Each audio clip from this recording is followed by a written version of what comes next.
ayile ngathi inzima kakhulu ke le. Yabona i-culture into man made leyo. Imithetho nemiqathango eyenziwe nje abantu bangaleso sikhathi abayenza bayiphasa down kwabanye abantu. Yakhiwe yithini i-culture? Just like le system esiphila kuyona, i-designiwe le system. And ke isuke ivuna aba-design bayo into ngaleso sikhathi. Ekuhambeni kwesikhathi bese wena ingakusebenzeli ngoba isikhathi siyashintsha. Lalela-ke, yabona uma ngabe imithetho ye-culture ingakusave, phuma kuyo. Yabo wena yakhe imithetho ngempilo yakho. Ngoba kunezinto kwi-culture ezingayakhi isense futhi ezingeke zikuvune wena. Ngenxa yokuthi isimo sakho si-contextual, unique and individual. Uyohlukumezeka impilo yakho yonke ukuthi uzama ukugcina ezinye izinto ze-culture zingagcineki. Usafari. Uma into ingakusave, then kusho ukuthi lonto iyakucontrola ngalesi sikhathi. Ubingelelo changes akasha othi kungenzeka noma yini, noma inini noma kanjani kunoma ubani. Ngoba impilo ayisiyona lento ocabanga ukuthi iyona. Possibilities are infinite in the universe. Your own consciousness is your own limitation. Ukude lapho sisuka khona futhi ukude lapho siya khona beka phansi umoya ungatatazeli uyabona. Uyabona i-system le esikuyona eyama capitalist. Kube i-culture.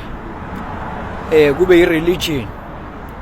Lezo zinto lezo ziyawubopha umqondo.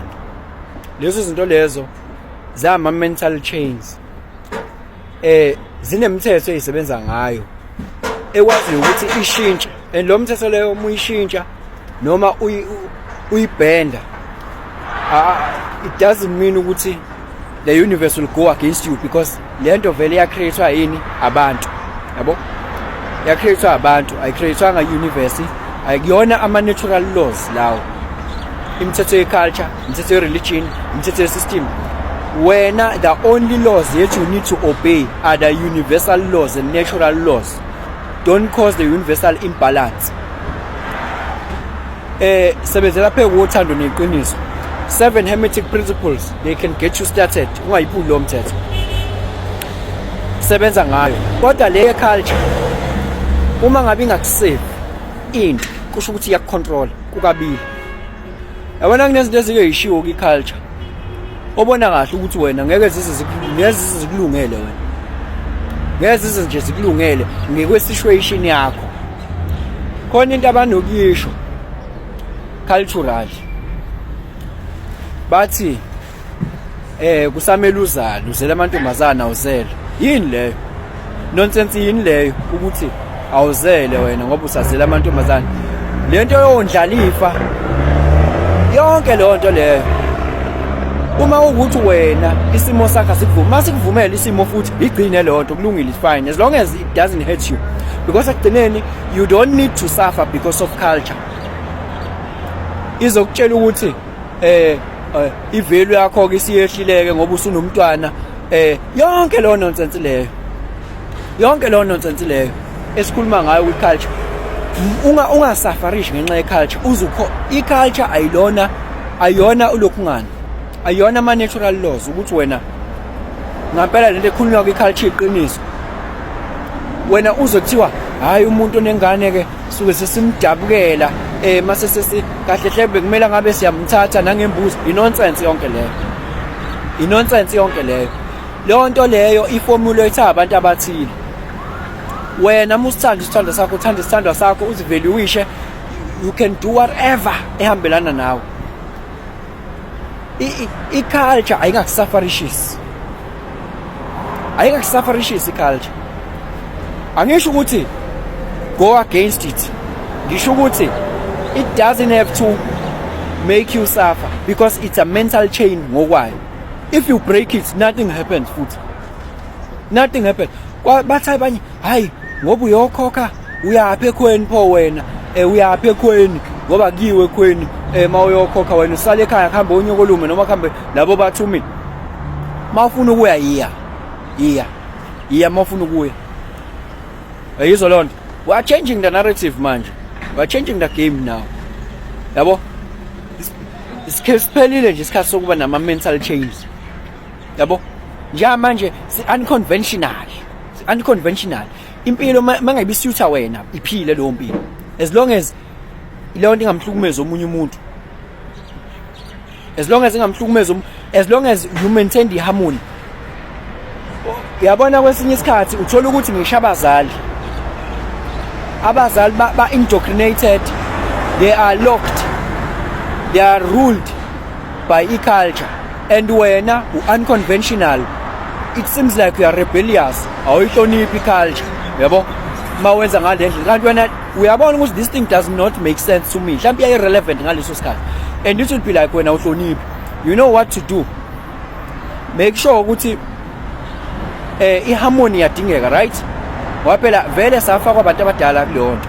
Iharmony yadingeka, respect them, ne? But you gotta have boundaries. La khona uthi I can't do this. Even ngabe kuthi ubani ongitshela ukuthi I have to do this. If it doesn't align with me, this one I can't do. I can go to this extent. After this I can't go.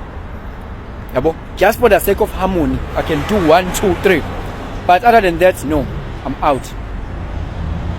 Yabo nje mina akekho umuntu ongangitshela ukuthi angokwenza umsebenzi. Angisekho kulelo lizinga lelo mina. Ngayikhethela mina ukuthi angihlabeli umuntu ukuthi washona ngimenzela umsebenzi, angiyenzi lonto leyo. Yimo wathatha sosinqumo, ngasicommunicate ukuthi sengiyasithatha ngaze ngi-influence umuntu, siyangivuna mina. And no one can tell me ukuthi I have to do that. No one can tell me ukuthi I have to do that. I can support you if I like, if you are doing it. I can support you.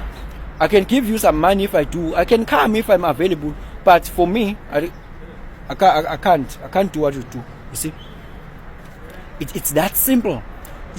Umuntu nomuntu uyophiliswa zinqumo zakhe. Umuntu uphiliswa zinqumo zakhe. It's simple as that. So ke ungavumi ukulokho iculture. Ne-religion angiyishiyi ngaphandle. Ne-religion. Ungavumi ukuthi kulokho. Ethi hayi wakumuzi ka baba wakho. Nabo labantu beculture abanayo into eqondile nabo. Lo osendwethu ukhuluma lokho, osenkandla ukhuluma lokho. In the very same topic they are talking izinto engafani. Nabo basebenzisa common sense ayibhalwe ndawo lento. Uthi uswenzile, uthi uyobheka komunye athi awenzanga kahle, muwenze kanjena bekumele wenze kanje. Uthothi lapho waste imali njalo. Bengamele ngabe uqale ngogogo, ngoba ugogo ushone manje, bekumele ngabe uqale ngendodana, kodwa lo yawathi qala ngogogo ngoba ugogo uyena omdala. Ume waste imali lapho. Ngalibona utafa ngathi ngiyaphuma kulona. Utafa. Angisho ukuthi joina mina. Umoya wakho into kumele ukhulume nawe, hayi mina. Akumina okumele akhulume nawe, umoya wakho kumele ukhulume nawe, hayi mina. Yabo? You have to make your own judgments. You have to listen to your own soul. Hayi omunye umuntu. You have the only internal authority la kuwena. Umuntu uphiliswa zinqumo zakhe la emhlabeni. Umuntu uphiliswa zinqumo zakhe.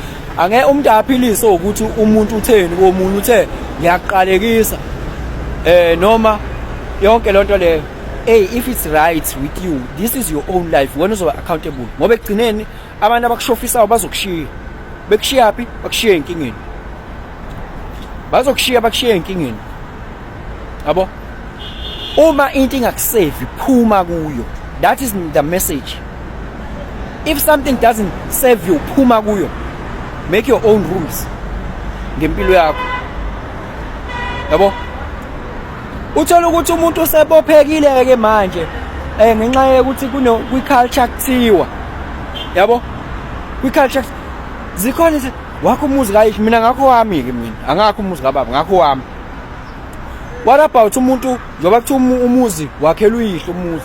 Umuntu ongamazi ubaba wakhe owamzala wabaleka wagcwala intaba wagijimisana nombali uzokwakho umuzi kayise lo muntu loyo. Uyise ebagcwala intaba wabaleka ukhulela konina lume lomuntu ubiza isibongo sakonina lume. Wakho umuzi kabani naye? Wakho umuzi kayise naye? Noma wakho umuzi kanina lume? Wakho umuzi kaba? I don't even want answer for that. I don't even want it. It's just a rhetorical question. It's just that things that doesn't make sense phuma kuzo. Iyodwa nemele uyiobhela ama natural laws okungakusave phuma kuko.